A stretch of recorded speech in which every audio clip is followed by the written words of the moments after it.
काम येऊ नये काय ग बाबा नाही काय आपलं स्वागत अहो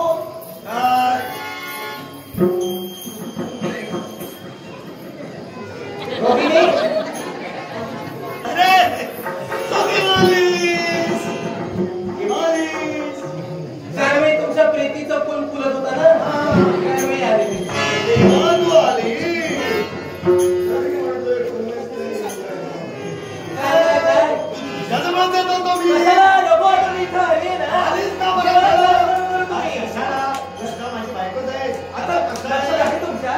मी तुमची बायको आहे लक्षात आहे तुमच्या की माझ्या महालाचा त्याग करून गेलं तरी विसरलात कसं आहे हल्ली सर्व तुझाच होता ना मला काय मला आठवत नाही लग्न झाल्यानंतर केव्हा तुम्ही येऊन गेला हाताच्या बोटावर मोजके इतके दिवस असतील ते हो मग मला सांगा इथे होता तुम्ही इथेच होतो ना आमच्या महालाचा मार्ग तुम्हाला दिसत नाही तुमच्याशी आता मला महत्वाचं बोलायचं मला सुद्धा बोलायचं कसं आहे तुम्ही बहिणी तेव्हा येत नाही ना त्या जवळ आहात बहिणीच्या पलीकडे राहून तुम्ही सवती आहात अंतात बालपणीच्या तुम्ही बघिणी आता माझ्याशी लग्न झाला तर तुम्ही सवती तुम्हाला वेळ कुठे भेटतोय तुम्हाला बोलायला बोलून घ्या माझा मोकळा जातोय नको काही गरज नाही त्याची असं कसं मला तुमच्याशी महत्वाचं बोलायचं तुझ्या भावना मी जाणू शकतो मी तुझा नवरा आहे ना माझ्या भावना तुम्ही खरंच जाणू शकता माझ्या भावना मी जाणतोय ना म्हणून तुम्हा दोघांना एका बोलतोय एक काम करा तुम्हाला हवं तेवढं बोला बोलू नका बोला सावकाश बोला मी जरा माझं एक काम आहे ते करून येतो ते काम तुम्ही नंतर करा मला तुमच्याशी आता बोलायचं काम तू असं कर हिच्याशी प्रथम बोल मी तो माझ्याजवळ कामाचा नाही तिथं मी बोलणारच आहे काम करे उगाच काहीतरी बोलू रे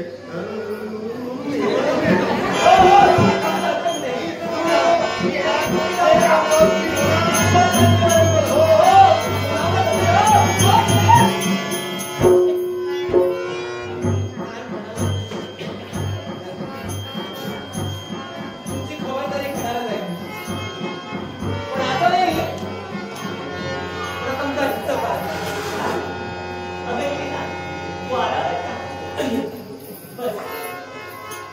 पुरे झालं देखल्या देवा दंडवत हो अगं तुझ्या बोलण्याचा भावाचा आता मी जेव्हा तुझ्या महालामध्ये आहे त्यावेळी माझे स्वागत करण्यासाठी सज्ज झाली तू तुझ्या संसारी अगदी रंगण्यासाठी तत्पर मी माझ्या संसारी प्रत्येकाला जबाबदारी आहेतच मग त्या जबाबदारीतून वेळ आहे तर एकमेकांची कधीतरी गाठाभेट मग आता यावेळी आपली गाठाभेट झाली मग तुझ्या आदरांचे करणे माझं कर्तव्य नाही सांगते ना मग तू आदराने तिथे केलं याबद्दल मी तुझे आभारच मानते पण क्षणभर थांब नाटस्को श्रीमान श्रीकृष्ण नेवगी यांनी माझ्या कलावण्याचा बहुमूल्य करतोय श्रीकृष्ण नेवगी या सूत्रस्थांचे महत्व आभार मानते आणि पारितोषिकाचा आदरपूर्वक स्वीकार करते त्याचप्रमाणे श्रीमान कुशल मेस्त्री आणि हर्षल खाडे या दोघांनी माझ्या कलावण्याचा गौरव करण्यासाठी आणि आपल्या नांदेड गावचे सुपुत्र एक उत्कृष्ट पखवाज वादक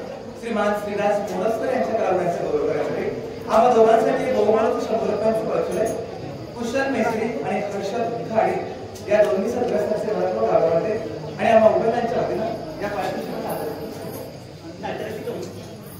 कुमारी सारिका व कुमारी मिताली नागवेकर या दोघांकडून माझ्या कलावरांचा गौरव करण्यासाठी थोडंसं पारितोषिक आले सारिका व मिताली नागवेकर या दोघांचे आभार या पारितोषिकाचा आनंद नाटस्को सानवी धुरी आणि दुर्गेश्वरी धुरी या दोघांनी आमच्या उत्कृष्ट संगीत समितीच्या कलाकारांच्या कलावरांचा गौरव करून हे बहुमूल्य 300 रुपयांचे परचले बक्षीस दात्यांचे मनपूर्वक आभार मानते आमचे उत्कृष्ट हार्मोनियम वादक श्रीमान निखिल जोशी उत्कृष्ट पखवाज वादक श्रीमान श्रीराज मोरसकर आणि उत्कृष्ट तालाची संदेश परब या तिघांच्या वतीनं या पारितोषिकाचा आदर करून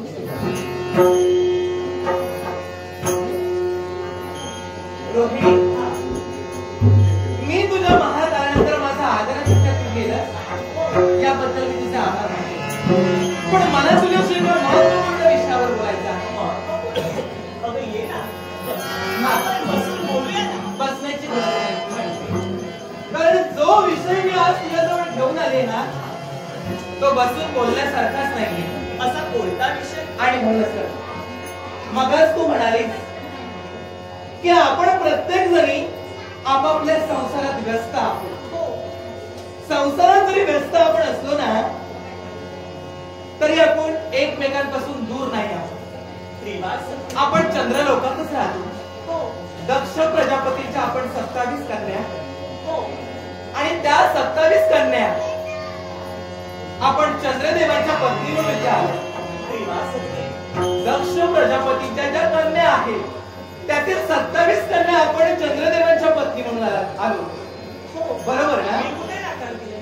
मला तुला सांगायचं एकच आहे, असं काय आपण 27 बायका आहोत ते एकमेकांपासून लांब नाही. या चंद्रलोकातच आपण राहतो. मग प्रत्येकाचं मन काय, प्रत्येकाच्या मनात नेमकं काय वावरतंय, प्रत्येक जणी सुखात आनंदात संसार करतायत की नाही याची दखल तू आतापर्यंत कधी घेतलीस का? हे कृती हा, इतरत्र बहिणींची मी दखल घेतली नाही असं तू म्हणते. अव चंद्रदेव या विभावरी नगरीचे राजकर्ते आणि राजकर्ते असल्याच्या नंतर आम्ही 27 जणी त्यांच्या भार्या आहोत. आणि या भार्या आपला पती कुठं जातो, काय करतो याकडे लक्ष देणं हे क्रमप्राप्त आहे. त्याप्रमाणे तुम्ही 26 माझ्या बहिणी या विभावरी नगरीत आला. चंद्रदेवाच्या भार्यावर माझ्याप्रमाणे तुम्ही सुद्धा वागवते. मग तुमच्या मनाचा मोठेपणा, तुमच्या मनाचे हितगुण मी जाणू शकत नाही असं तुम्हाला वाटतंय? निश्चितच. मग त्याचप्रमाणे याला सुद्धा कारण आहे. असं कोणतं? कारण चंद्रदेव जे आहेत ना ते आपल्या 27 जणींचे पती असून सुद्धा येऊन जाऊन फक्त तुझ्याच महालात असतात. हे कर. येऊन जाऊन माझ्या हो, तुझ्या महालाशिवाय आणि तुझ्याशिवाय इतरत्र आम्ही बायका त्यांना दिसतच नाही. मग मला सांग, हा आमच्या बाबतीत होणारा अन्याय नाही का? असा तू माझ्यावर आरोप करते. आरोप करत नाहीये, मी तुझ्याजवळ माझं मन हलकं करते. मन हलकं हो. करते. अगं चंद्रदेव माझ्या सदरी येते. ते आपली सौभाग्याची देवता आहे. आणि सौभाग्य देवतेला कोणती अशी पतिव्रता स्त्री सांगेल तुम्ही माझ्या सदरी येऊ नका, दुसऱ्याच्या सदरी जा, हे सांगितल्याच्या नंतर चंद्रदेवाचा रोष जर माझ्यावर उडवला तर मी काय करावं? मी सुद्धा पतिसुखापासून वंचित नाही का राहणार? रोहिणी, तू चंद्रदेवांना आपल्या महालातून जायला इतरत्र पत्नीच्या सांग असं मी तुला सांगत नाही. पण मला फक्त एक सांग, चंद्रदेव फक्त आणि फक्त तुला सहवास देतात. बघा आम्ही सुद्धा त्यांच्या बायका आहोत. जसं तुला त्यांचं प्रेम हवं असं सतत वाटतं ना तसं आम्हाला सुद्धा वाटतं की आमच्या पतीचं प्रेम आम्हाला मिळावं. जसं तुला वाटतं की चंद्रदेवाने फक्त तुला सहवास द्यावा ना तसं आम्हाला सुद्धा वाटतं की आमच्या सौभाग्य देवतेने आम्हाला सुद्धा सहवास घडवावा. मग असं असतं. ही गोष्ट मी चंद्रदेवाशी बोलली नाही असं तुम्हाला वाटतंय का? मी अनेक वेळा ही गोष्ट मी चंद्रदेवाच्या कानावरही त्यांना सांगितलं. ज्याप्रमाणे तुम्ही मला सहवास देता, तुम्ही माझ्या सदरी बराच वेळ घालता, त्याप्रमाणे इतरत्र माझ्या भगिनी आहे. 26 भगिनी या विभावरी नगरीत त्यांच्याही सदरी त्यांनाही वेळ द्या. त्यावेळी त्यांच्या मुलाची स्वप्न आज मला प्रिय वाटते ती रोहिणी आणि त्यामुळे तुझ्या सदनातून मला जाण्याची इच्छा होत नाही. त्यामुळे मी तुझ्या सदरी या पुढे येणार आहे आणि येतच राहणार आहे. त्यावेळी सुद्धा मी समजावणीच्या शब्दाने सांगण्याचा प्रयत्न केला. पण आता तेव्हा येत नाही का माझा काय दोष? यात तुझा दोष नाही. नाही. मला सांग, चंद्रदेवाला तू बोध केलास की म्हणे आमच्या सगळ्या बायकांना तुम्ही समान न्याय द्या. असं असताना त्यांनी तुझं ऐकलं नाही. ऐकलं नाही म्हणूनच तर मी तुला सांगितलं. त्यांना मी सांगण्याचं कर्तव्य केलं, ते ऐकले नाही. यात माझा काय दोष? मग तुझ्यावर प्रेम करतात ते काय? मला सांग, चंद्रदेव जर तुझ्यावर इतकं प्रेम करतात तर तुझी ही इच्छा आणि तुझा हा विचार त्यांना पटलाय का? कृतिका देवी, आपण विसरत आहात. चंद्रदेव असे हा मनाचा कारक, सानिध्यात असे ती साधना करिता आध्यात्मिक, आणि तीच आध्यात्मिक साधना केली असेल तर चंद्रदेव आपल्याला प्रसन्न होण्याचं कर्तव्य करते. मग त्या साधनेत तुम्ही कुठं कमी पडता, कुठं तुमच्या हातून चूक होते तुम्ही शोधा. म्हणजे आम्ही कमी पडतो असं तुझं म्हणणं आहे का? म्हणजे आता तू आमचे दोष सुद्धा दाखवायला लागलीस. मला सांग, तू आमची ज्येष्ठ भगिनी आहेस या नात्यानं तू त्यांना बोध केलास. आता तर तू आमचे दोष शोधतेस.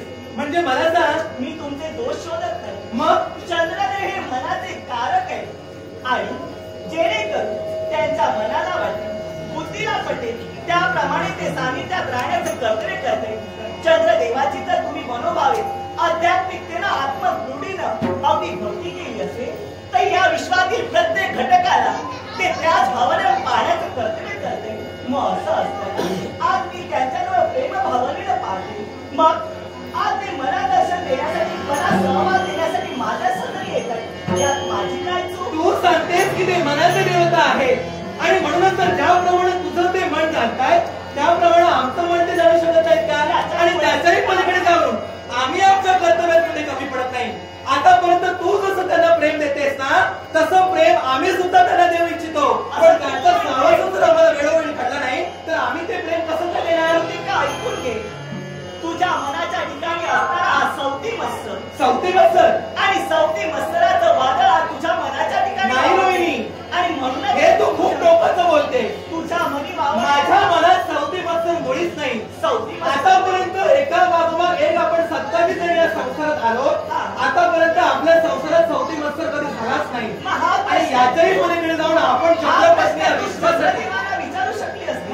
पण चंद्रदेवाला हा प्रश्न न विचारता तू माझ्या सदनी आलीस म्हणजे नक्की तुझ्या मनाच्या ठिकाणी कोणता ना किंतु परंतु असणार. म्हणूनच तू माझ्या सदनी येण्याचं कर्तव्य केले. पती हा परमेश्वर मानून त्याची सेवा करणं हे आर्य स्त्रीचं कर्तव्य आहे. निश्चितच कर्तव्य आहे. त्या कर्तव्यात मी कमी पडत तू कमी पडलेले नाहीस. पण मला सांग, मगा मगा चंद्रदेव जेव्हा तुझ्या महारात होते तेव्हा मी त्याला परोपरीने थांबवत होते की नाही? हो. मी त्यांच्याशी बोलण्याचा प्रयत्न करत होते की नाही? मग तू असं काय म्हणतेस की मग तू असं कसं काय म्हणतेस की फक्त आणि फक्त माझ्या मनात सवती मत्सर देऊन मी तुझ्याशी भांडायला आले? याच्या मुळाशी कारण आहे. चंद्रदेव ज्यावेळी माझ्या सदनातून बाहेर पडले त्यावेळी त्यांच्यासमोर तू सुद्धा गेली असती. हा प्रश्न त्यांना सुद्धा विचारला असता. ज्या अतीत हा प्रश्न त्यांना न विचारता तू मला विचारण्यासाठी माझ्या सदनी आलीस त्या अति अपराधी तू आहे. मी अपराधी नाही. मी तुला जाब विचारतो म्हणजे मी हे चुकते का? मला सांग, चंद्रदेवाला मी जाब विचारणारच आहे. पण तत्पूर्वी ज्या अर्थी मी तुझ्या वारात आहे पिंजऱ्यात मला उभा करण्याचा नाही रोहिणी. मग अगं आपण एका रक्ताच्या नात्याच्या बहिणी आहोत. आणि त्याच मी तुला अधिकरणाची बहीण म्हणून विचारते. याचा अर्थ मी तुझ्यावर आरोप करते असं होत नाही ग. अगं जाब विचारण्यासाठी इथं आली. मग यावेळी जाब विचारण्यासाठी इथं न येता तू चंद्रदेवांपर्यंत जाऊ शकली. मी चंद्रदेवांजवळ निश्चितच जाईल. पण आता मला तुझ्या मुखातून ऐकायचं आहे. आतापर्यंत तुझ्या सहवासानं त्यांना तू आपलंसं करून घेतलं. तुझ्या सौंदर्याची भुरळ तू त्यांच्या मनात घातली आणि म्हणून तर चंद्रदेवाला सतत तुझा सहवास प्रिय असं वाटतो. ही तुझी कामकल्पना झाली. कृतिके मला सांग, या विश्वात बुद्धीची देवता कोण? बुद्धीची देवता कोण?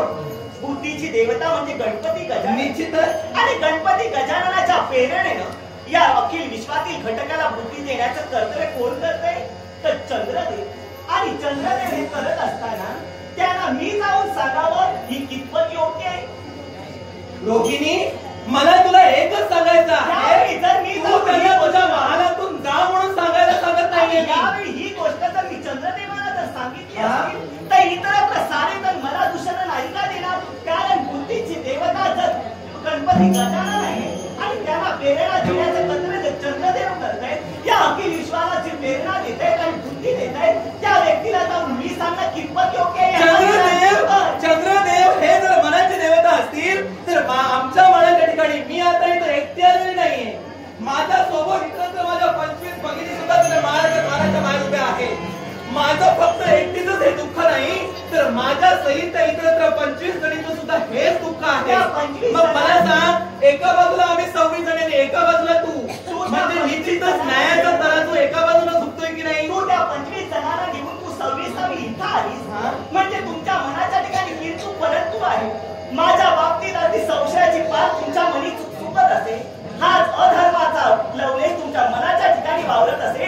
म्हणून चंद्रदेव तुमच्या सदनी येत नसतील याचं उत्तर तुम्हीच शोधा. अगं माझ्या एकटीच्या मनात जर हा सवती मत्सर निर्माण झाला असता आणि ही जर भावना निर्माण झाली असती ना तर हे तुझं बोलणं रास्त होतं. पण एकाच सहित 25 जणी माझ्या जवळ आल्यात ना, माझ्या समवेत आल्यात म्हणजे त्यांचे कान भरून मी त्यांना घेऊन आले असं तुझं म्हणणं आहे का? कारण असू शकतं. कारण चंद्रदेव तुझ्या सदनी येत नाही म्हणून या साऱ्याला घेऊन तू माझ्या मी त्यांचे कान भरून जर इथं घेऊन येऊ शकते तर मला सांग, तूच काहीतरी जादू टोणा करून चंद्रदेवाला तुझ्याच महालात का ठेवत असशील? हा तुझा भ्रम झालाय.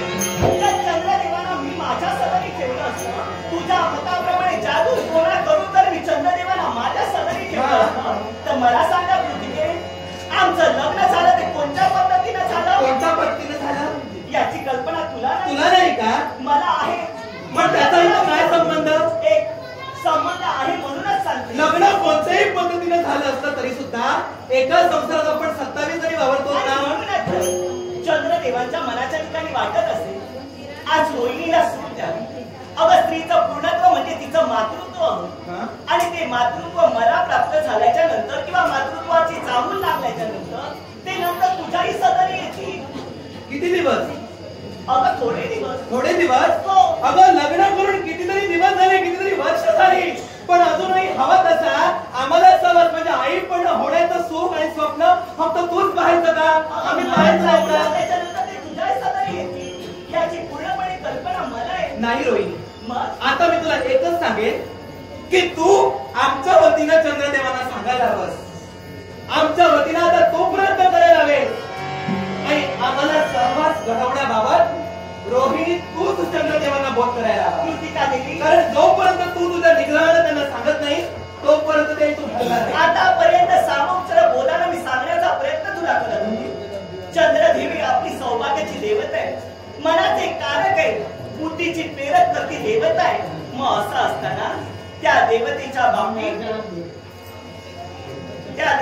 बाबतीत मी असाही कोणताही निर्णय घेणार नाही. मी त्यांना असं कोणतंही कार्य करण्यासाठी सांगणार नाही. पण तुझ्या मताप्रमाणे जर हे मी करायला हवं असेल तर मला सांग, आपलं लग्न झालं ते कोणत्या पद्धतीनं? विवाह पद्धतीने का पाठ पद्धतीनं? अगं पण मला सांग, मी तुला जाब काय विचारते, यात लग्नाच्या पद्धतीचा काय संबंध? याचाही आहे संबंध. कसा काय संबंध ते आधी मला सांग. कारण आपलं लग्न झालं ते पाक पद्धतीनं. कारण दक्ष प्रजापती यांनी आपल्या चंद्रदेवाला म्हणजेच आपल्या सौभाग्य देवतेला आम्हा 27 कन्यांना दान केले आणि दान केल्याच्या नंतर तो त्यांचा अधिकार आहे. कुणाच्या सदनी जावं, कुणाच्या सदनी जाऊ नये हा त्यांचा वैयक्तिक प्रश्न आहे. तेव्हा आता सदनातून चालते लक्षात ठेव, त्यावेळी त्यांचा रोहिणी, दक्ष प्रजापतीनं आम्हाला सगळ्यांना दान केलं असं तू म्हणालीस? हो हो. मग मला सांग, जर त्यांनी आम्हाला दान केलं तर आमच्याशी विवाह सुद्धा केला ना? दक्ष प्रजापतीने आपला विवाह लावून दिलेला नाही. या विवाहावरील नजरीत आल्याच्या नंतर चंद्रदेवाने आपल्याशी विवाह केला हा त्यांच्या मनाचा मोठेपणा झाला. तुझ्या कपाळी भारी कुंकू दिसायचे त्यांच्यामुळं हा त्यांच्या मनाचा मोठेपणा झाला. त्यांना वाटेल, मनाला पटेल त्याप्रमाणे तुझ्या सदनी येतील, अन्यथा येणार नाही. चालते रोहिणी, मी तुला एकच तुला सांगेन, ज्या आधी आम्ही 27 भगिनी दक्ष प्रजापतीने त्याला दान म्हणून दिला असं जर तुझं म्हणणं असेल आणि तदनंतर चंद्रदेवाने आमच्याशी विवाह केला असेल तर तुला आणि आम्हाला सगळ्यांना समान न्याय द्यायला हवा. हे तर योग्य आहे ना? पण त्यांच्या मनाचा प्रश्न झाला. दान केल्याच्या नंतर दानावर अधिकार त्यांचा राहिला. सौभाग्य देवतेने कुणाच्या सदनी जावं, कुणाच्या सदनी जाऊ नये हा त्यांचा वैयक्तिक प्रश्न झाला. तेव्हा कृतिके तुला एकच सांगते, ज्यावेळी त्यांना पटेल, मनाला पटेल त्यावेळी तुझ्या सदनी येतील. नाही, यावेळी आम्हाला सदनातून चालते. त्यांच्या मनाला आणि त्यांच्या बुद्धीला हे निश्चितच पटणार नाही. कारण जोपर्यंत तू त्याच्या सौंदर्याची भेट देत नाही तोपर्यंत चंद्रदेव तुझ्या भागाचं काय करणार नाही. आणि म्हणजे याचा अर्थ तू आमच्यासाठी काही प्रयत्न करणार नाही. मुळीच नाही. मला तर नाहीच नाही. मला माझं सौभाग्य प्रिय आणि सौभाग्य देवता माझ्यासाठी पंचप्राणाहून श्रेष्ठ आहे. तुला तुझ्या सौभाग्यापेक्षा तुला तुझा स्वार्थ प्रिय आहे असं आपण म्हणेन. कारण ज्या अर्थी आमच्यासाठी तू जर काही प्रयत्न करू शकत नाहीस म्हणजे निश्चितच सौभाग्याबद्दल तुझ्या मनात खूपच स्वार्थ आहे. आतापर्यंत तुझ्या मनाप्रमाणे मी तुला समजवण्याचा प्रयत्न केला. कृतिके यावेळी नाही तर पुन्हा ज्यावेळी चंद्रदेव माझ्या सदनी येतील त्यावेळी नक्कीच समजावून सांगण्याचा मी प्रयत्न करेन. पण तू हाताने नाही, मनाला वाटेल, बुद्धीला पटेल त्याप्रमाणे वागण्याचं कर्तव्य तू लागली. पण नाईलाज माझा हाताला मग तुझा जर नाईलाज झाला असेल तर नाईलाज माझा सुद्धा होतोय. प्रसंगी बहिणीला बहीण सुद्धा म्हणणार नाही. माझ्या मतानं, या आमच्या संविधानाच्या मतानं तू जर चंद्रदेवाचं मत परिवर्तन करू शकत असशील आणि स्वतःचा जर स्वार्थ साधत असशील ना तर शेवट तुला एकच सांगेल, तुझ्या एकामुळं जर आमच्या 26 जणींच्या संसारावर जर वक्र दृष्टीने कुठेतरी पाहत असेल, आमच्या 26 जणींच्या संसारावर कुठेतरी मोठ्याची वेळ असेल येत असेल तर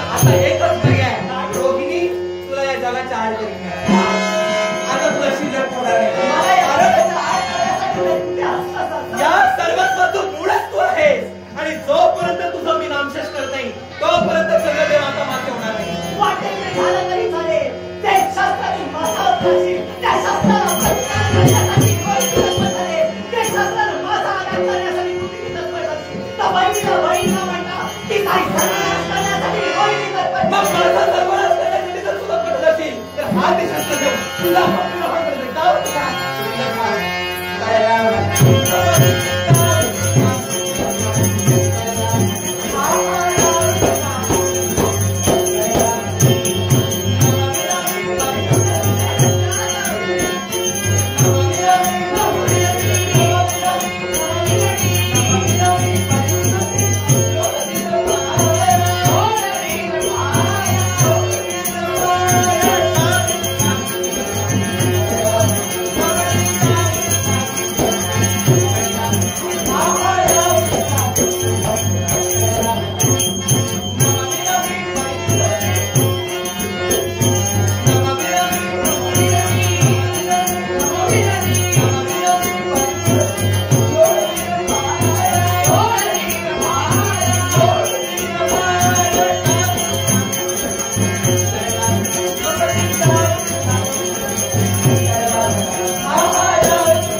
माझ्या पाठीशी माझ्या 25 जणी माझा आधार म्हणून आहेत.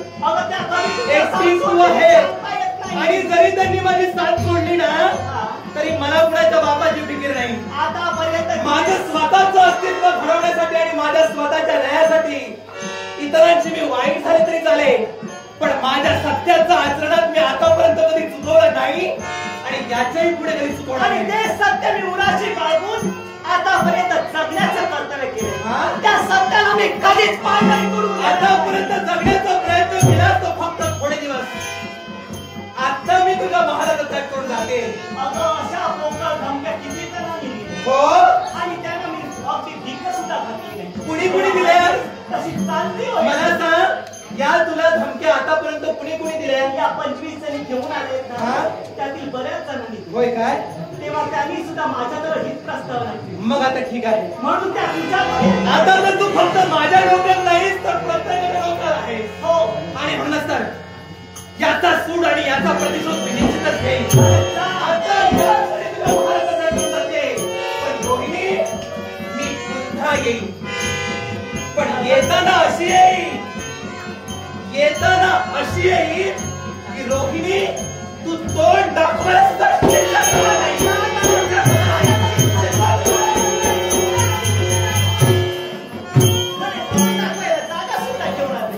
आता जिथं तोंड झालंय काढ आणि ही मला सांगते. पण हा सवती मस्तर का आमच्या संसारात बाबा? चंद्रदेवानं माझ्यावरच प्रेम का करा? हा प्रश्न मला सुद्धा अगदी उठतला नाही. काय म्हणावं? हे वादळ आमच्या संसारात का आले? कशासाठी आले? तर या रोहिणीमुळे. चंद्रदेवानं आतापर्यंत माझ्यावर